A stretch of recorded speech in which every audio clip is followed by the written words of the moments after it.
It's almost Halloween, and I'm Batman. I'm just kidding. Don't be scared. It's just me underneath this mask.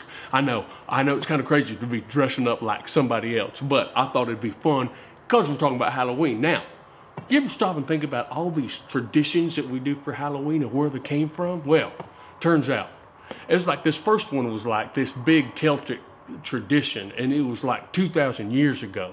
It's got a really weird name I can't pronounce, like Samhain or something.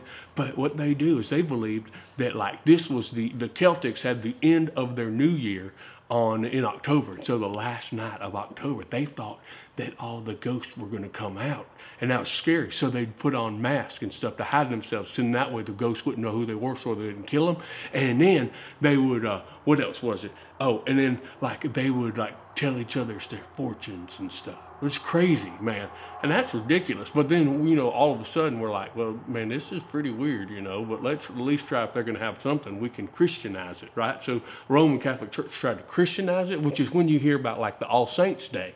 So that was like November 1st was like All Saints Day, and they're celebrating everybody that had died as Christian, all the martyrs, you know. But then the next day was All Souls Day, and that's when they would remember people that died that maybe weren't Christians, because they thought that you could pray people out of purgatory, which is crazy to believe. And they even would have these kids would go around and like sell these little soul cakes to people, and they'd ask for these soul cakes, and you know, and the idea was you give them a soul cake so they could have something to eat, and then they'd pray for your lost relatives and stuff. Which I think that's where we got that. That's where we got trick or treating from. But all that aside, the most important thing you need to know about trick-or-treating is, one, you better not be that family that keeps the light off and pretends like you're not there. I mean, that's cheating.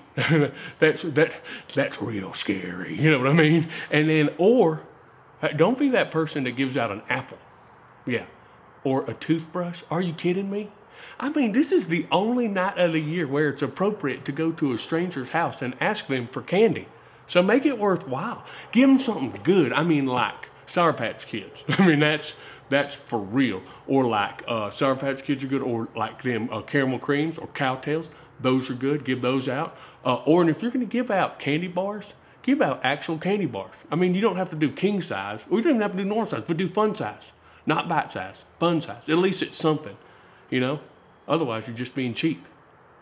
But throw something in there for the kids, man. It's just something nice to do. All right. That's about all I have to say. So, stay scary and happy Halloween.